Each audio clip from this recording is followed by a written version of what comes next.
Patuloy po ang pagdating ng mga turista sa isla ng Boracay na gustong sulitin ang mahabang Holy Week break.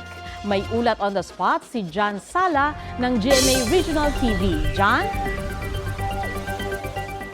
Sandra, maliban sa mga pilgrimage sites at mga simbahan ay dinadagsalin ng mga turista ngayong Semana Santa ang iba't ibang mga bakasyonan lalo na ang isla ng Boracay. Unti-unti na ngang nagsisidatingan ang mga turista upang magbakasyon sa isla ng Boracay sa Malay Aklan. Para sa kanilang seguridad, may mga nakabantay ng personnel ng PNP, PCG, BFP, AFP at ilang emergency responder sa Katiklan Jetty Port sa mainland Malay hanggang sa Cagban Jetty Port dito sa isla ng Boracay. Sa isla ay makikitang nakabantay na rin ang ilang personnel ng PCG at PNP sa mga beachfront areas at iba pang mga matataong lugar kung saan ginagawang iba't ibang water activities.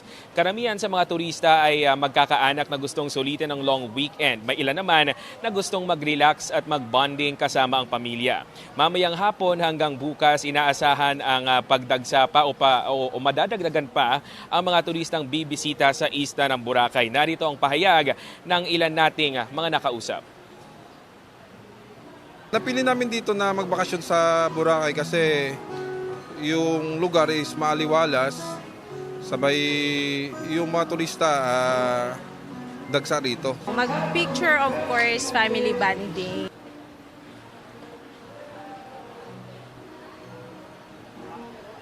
Sandra, mahigpit naman na ipinagbabawal ang mga beach at bar parties dito sa isla ng Boracay. 6 a.m. Sa Good Friday o Biyernes Santo hanggang 6 a.m. ng Sabado de Gloria. Yan ang latest dito sa isla ng Boracay. Balik sa inyo. Maraming salamat, John Sala ng GMA Regional TV.